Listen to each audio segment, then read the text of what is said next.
عزیز طلبہ محترم سامعین، السلام علیکم ورحمۃ اللہ وبرکاتہ۔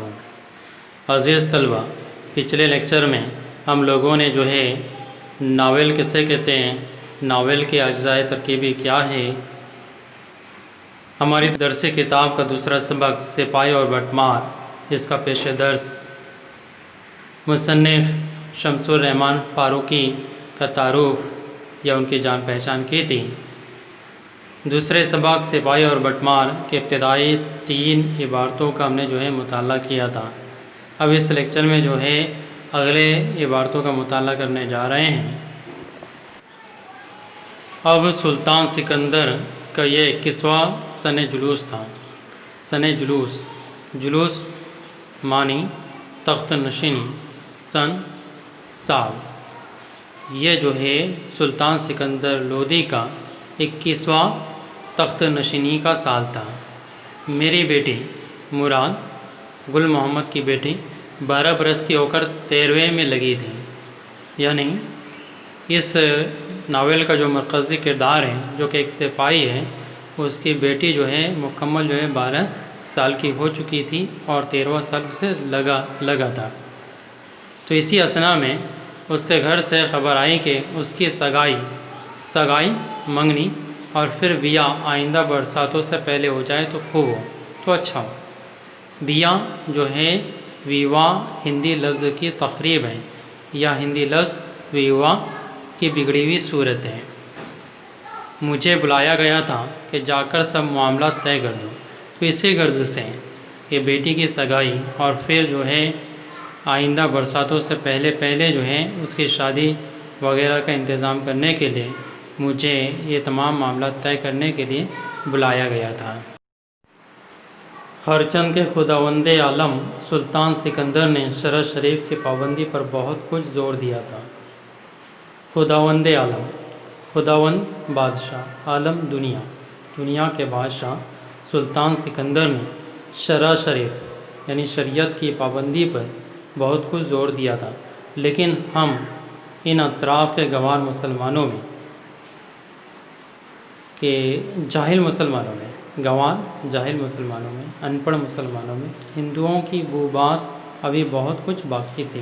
بوباس طور طریقے کہ ہم ان اطراف کے جاہل یا ان پڑھ مسلمانوں میں ہندوؤں کی طور طریقے ابھی بہت کچھ باقی تھے۔ جمعے کے سوا ہر دن ہم لوگ ہندوانی دھوتی پہنتے تھے۔ گل محمد آگے بتاتا ہے کہ اس زمانے کے جو مسلمان تھے جن کے اندر جو ہے ہندوانہ رسم و رواج عام تھی، وہ جو ہے سوائے جمعے کے ہر دن جو ہے ہندوانی دھوتی پہنتے تھے۔ جمعے کو البتہ دوپہر کا ڈھیلا سفید پاجامہ گاڑے کا اور محمودی کا کرتا پہنا جاتا تھا، لیکن یہ لوگ جو ہے جمعہ کے دن جو ہے دوپہر کا ڈھیلا سفید پاجامہ گاڑے کا اور محمودی کا کرتا پہنا کرتے تھے۔ ہماری عورتیں گھر سے باہر نکلتی تھیں لیکن لمبا گھونگھٹ کاڑ کر۔ حالانکہ ہماری بھی عورتیں جو ہیں ہندوؤں کی عورتوں کی طرح جو ہے باہر نکلتی تھیں، لیکن فرق یہ تھا کہ گھونگھٹ کاڑ کر نکلتی تھی۔ گھونگھٹ اس کو کہا جاتا ہے۔ ہر گھر میں ایک صندوق تھا جس میں دیوالی اور دسہرے اور عید بقرعید شبرات کے لیے روپیہ پس انداز کیا جاتا تھا۔ گل محمد آگے بتاتا ہے کہ ہر گھر میں ہمارا ایک صندوق تھا جس کے اندر جو ہے تہواروں کے لیے روپیہ پیسہ جو ہے پس انداز کیا جاتا تھا۔ پس انداز کرنا، بچا کر رکھا جانا، سینت کر رکھنا، جمع کرنا۔ شادی کی رسمیں بہت کچھ ہندوانہ تھیں، اور ہم مسلمانوں کے اندر ہندوؤں کے اثر کی وجہ سے جو ہے شادیوں میں رسمیں بھی جو ہے کچھ ہندوانہ تھی۔ کنیا دان یا جہیز کی صورت نہ تھی۔ حالانکہ ہم لوگوں کے اندر اس زمانے میں کنیا دان یا جہیز کی صورت نہ تھی، لیکن لڑکے والے شادی سے پہلے منگنی لے کر ضرور آتے تھے، اور اس موقع پر شادی سے کچھ ہی کم خرچ ہوتا تھا۔ نکاح کے بعد رخصتی، جس سے ہم لوگ گون یا گونا کہتے تھے، اکثر بہت دیر سے ہوتی تھی۔ ہندوؤں کی طرح ہمارے یہاں بچکانہ شادی کا رواج تو نہ تھا، لیکن ایک اچھی بات اس زمانے کے مسلمانوں میں یہ تھی کہ ہندوؤں کی طرح جو ہے بچکانہ شادی کا رواج نہیں تھا، لیکن پھر بھی ان کے اندر جو ہے منگنی، پھر نکاح، پھر گون کی رسمیں کچھ نہ کچھ وقفے سے ادا ہوتی تھی. یعنی جہیز کی رسم تو نہیں تھی، لیکن منگنی، پھر اس کے بعد میں رخصتی وغیرہ کی یہ رسمیں جو ہیں ہندوؤں کے اثر سے مسلمانوں میں بھی داخل ہو گئی تھیں. اگلی عبارت دیکھیں. جیٹھ نکل کر آشاڑھ کی آمد تھی. جب میں نے گھر جانے کا ارادہ کیا، 300-350 تنکوں کا انتظام میں نے کر لیا تھا کہ مصاریف شادی اس سے کم بھلا کیا ہوگے. یہاں پر گل محمد بتاتا ہے کہ جب انہوں نے سفر شروع کیا، وہ جو ہے آشاڑھ کی آمد تھی، یعنی کہ ہندوستانی جو کیلنڈر ہے اس کا دوسرا مہینہ جیٹھ اور تیسرا مہینہ آشاڑھ کہلاتا ہے. تو جیٹھ عنقریب ختم ہونے والا تھا اور آشاڑھ جو ہے اس کی آمد ہونے والی تھی. 300-350 تنکوں کا انتظام میں نے کر لیا تھا. گل محمد آگے بتاتا ہے کہ اس نے جو ہے گھر جانے سے پہلے 3 یا 350 تنکوں کا، جو کہ اس وقت کے جو ہے روپیہ تھا، 350 یا 300 تنکوں کا اس نے انتظام کر لیا تھا. کیونکہ مصاریف شادی، مصارف جو ہے صرف کی جمع ہے.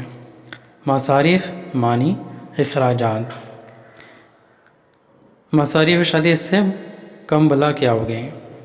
ارادہ تھا کہ شام ہونے کے پہلے، لیکن عصر کے بعد چل نکلو کہ موسم ٹھنڈا ہو چکا ہوگا. ایک منزل کرتے کرتے غروب آفتاب ہونے لگے گا. ایک منزل پر پہنچتے پہنچتے جو ہے غروب آفتاب ہونے لگے گا. غروب آفتاب یعنی سورج ڈوب جائے گا یا غروب آفتاب ہو جائے گا. کہیں کوئی اچھی سرائے دیکھ کر رات گزار لو گا. سرائے سفر کے دوران عارضی قیام گاہ. اور صبح ٹھنڈے ٹھنڈے اپنے گاؤں ننگل خرد پہنچ لو گا.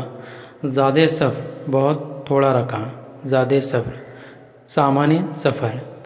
تحفہ طائف کی ضرورت نہ تھی. طائف جو ہے تحفے کی جمع ہے.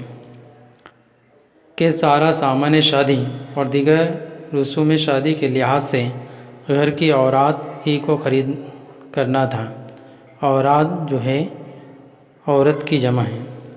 سواری کے لیے گھوڑا تھا ہی اور کچھ درکار سپاہی کو نہ تھا. میرا راستہ نہر فیروز شاہی کے بائیں کنارے سے لگا ہوا کئی کوس چل کر پھر نہر سے کٹ جاتا تھا. اگلا پیراگراف دیکھتے ہیں. وزیر پور پر نہر فیروز شاہی خود ہی خم کھا کر کرنال اور حصار کی جانب رواں ہو جاتی تھی. وزیر پور دہلی کا ایک شہر یا علاقہ. کرنال اور حصار جو ہے ریاست ہریانہ کے 2 شہر ہیں. اس ناول کا کردار گل محمد بتاتا ہے کہ جب وہ وزیر پور پہنچتا ہے تو وہاں پر جو ہے نہر فیروز شاہی جو ہے خم کھانا مڑ کر جو ہے حصار اور کرنال کی جانب جو ہے رواں ہو جاتی تھی، اس طرف بہنے لگتی تھی. 2 رویہ گھنے پیڑ اور آتی برسات، بادلوں کی دھندلی روشنی نے نہر کے دونوں جانب نیم تاریکی سے پیدا کر دی تھی. نیم تاریکی، نیم سے مراد یہاں پر ہلکی، تاریکی اندھیرا، ہلکا سا جو ہے اندھیرا چھا گیا تھا. ایک جگہ خم اس قدر سخت تھا، ایک جگہ جو ہے نہر کا ٹیڑھا پن اس قدر سخت تھا کہ خم کے پہلے اور بعد دونوں سرے نظر نہ آتے تھے. خم میں داخل ہو جائیں تو گویا دونوں طرف کی راہ بند ہو جاتی تھی. راستہ لیکن خطر کوئی نہ تھا، لیکن ڈر کی کوئی بات نہ تھی. حکومت میں سلطان والا شان کی راہیں سب محفوظ تھیں. سلطان سکندر لودھی کے دوران حکومت میں راستے میں جو ہے کسی قسم کا ڈر نہیں تھا، تمام راستے محفوظ تھے. اور یہ جگہ تو حضرت دہلی سے کوئی 5-6 کرو تھی. اور یہ جو علاقہ تھا وزیر پور، یہ جو ہے صرف دہلی شہر سے کوئی 5-6 کرو تھی، 5 یا 6 کوس کے فاصلے پر واقع تھا. در حقیقت میرے لیے جگہ رات کے پڑاؤ کی یہاں سے بہت دور نہ تھی، وزیر پور سے جو ہے غل محمد کے جو ہے سفر کے دوران ٹھہرنے کے مقام سے بہت زیادہ دور نہ تھی۔ میں گھوڑے پر سوار گنگناتا دلکی چلتا چلا جا رہا تھا۔ گل محمد جو ہے گھوڑے پر سوار جو ہے گنگناتا ہوا دلکی چلا جا رہا تھا۔ سامنے ایک پلیا تھی جس کے نیچے نالا ابھی خشک تھا۔ سامنے ایک پلیا تھی جس کے نیچے نالا ابھی جو ہے سوکھا تھا، پانی وغیرہ اس میں نہیں تھا۔ پلیا کے ورلی طرف ایک بڑھیا نہایت تباہ حال نظر آئی۔ مجھے دیکھتے ہی اس نے کچھ دعائیا لہجے میں مگر ذرا بلند آواز میں پکارا، اکیلے دکیلے کا اللہ بیلی، بیلی ساتھی محافظ نگہبان۔ پھر اس نے بہت مسکین لیکن پھر بھی بلند آواز میں مجھ سے کہا، اللہ کی راہ میں کچھ دے دو بیٹا، بیوہ دکھیا پر ترس کھاؤ۔ بیوہ ایسی عورت جس کا شوہر انتقال کر گیا ہو، ترس، رحم۔ اگلی عبارت دیکھتے ہیں۔ میں نے سوچا سفر میں ہوں، نیک کام کے لیے جا رہا ہوں، اس وقت اسے کچھ دے دوں تو نیک شگون ہوگا۔ نیک شگون، اچھی علامت۔ پھر میں نے گھوڑا آہستہ کیا، راس کو بڑھیا کی طرف موڑ کر جھکا، راس، گھوڑے کی لگام، شلوکے کی جیب میں ہاتھ ڈالا کہ کچھ نکال کر بڑھیا کو دے دوں۔ شلوکا جو ہے آدھی آستین کا کرتا۔ ایک مرتبہ کسی نے مجھے پیچھے سے دھکا دیا، میں غصے میں اس کی طرف مڑ کر بد زبانی کرنے ہی والا تھا کہ کسی اور نے ایک دھکا اور دیا۔ میں بے قابو ہو کر بائیں طرف کو لڑکھڑایا، گھوڑا الف ہونے لگا، راس میرے ہاتھ سے نکل گئی۔ گھوڑا الف ہو کر کدھر گیا یہ میں نہ دیکھ سکا کہ کسی نے اتنی دیر میں میرے سر پر کالا کپڑا ڈال کر مجھے اندھا کر دیا تھا۔ الف ہونا، گھوڑے کا بدکنا۔ کپڑا اتنا موٹا اور پسینے کی بدبو سے بھرا ہوا تھا کہ مجھے ابکائی آ گئی، ابکائی آنا، متلی آنا، اور میری سانس رکنے لگی۔ کپڑا فوری طور پر میری گردن پر کس دیا گیا تو میں سمجھا کہ یہ بٹمار ہیں۔ بٹمار، راہزن، راستے میں لوٹنے والے۔ جان نہ بچے گی، میری بیٹی کا کیا ہوگا؟ میں نے کمر سے خنجر نکالنا چاہا کہ ایک دو کو ختم ہی کر دوں، یہ نہیں جانتے کہ کس کے گھر بیانہ دیا ہے، ایک دو کو تو مار ہی کر مروں گا۔ بیانہ دیا، مراد کس کو چھیڑا؟ اگلے عبارت کی طرف بڑھتے ہیں۔ میری سانس اب بالکل ہی رکی جا رہی تھی۔ ابکائیوں اور خنجر نکالنے کے لیے ہاتھ پاؤں مارنے کی کوششوں میں سانس ٹوٹی جاتی تھی۔ میں نے پوری قوت سے چلا کر ان کو برا بھلا کہنا چاہا، لیکن اب تک میری مشقیں بھی کس لی گئی تھیں۔ مشقیں کسنا، شانے باندھ دینا، ہاتھوں کو پیٹھ کے پیچھے باندھ دینا۔ میری کمر میں ہمیانی بندھی ہوئی تھی۔ ہمیانی، روپے پیسے رکھنے کی تھیلی۔ اسے نہایت صفائی سے کاٹ کر نکال لیا گیا۔ گھوڑے کے ہنہنانے کی آواز سنائی دی۔ پھر کسی نے اس کو چمکارا اور چپ کیا۔ چمکارنا، پیار کرنا، تھپ تھپانا۔ گھوڑوں کی چوری میں بھی ظالم اس غضب کے مشاق تھے کہ بظاہر گھوڑا بھی پلک جھپکتے میں رام ہو گیا۔ مشاق، ماہر تھے۔ رام ہونا، رام ہونا، قابو میں آنا۔ سارا کام مکمل خاموشی میں ہوا۔ پھر میرے سر پر سے کپڑا کھینچ لیا گیا، لیکن اس سے پہلے کہ میں کچھ کر سکتا میرے منہ میں ایک اور کپڑا پہلے سے بھی زیادہ بدبودار اور متعفن ٹھونس کر ساتھ ہی ساتھ آنکھوں پر پٹی باندھ دی گئی۔ متعفن، بدبودار۔ پھر کچھ دوڑتے ہوئے قدموں اور گھوڑے کی ہلکی ٹاپ کی آواز، دونوں آوازیں بہت جلد مدھم ہو کر غائب ہو گئی۔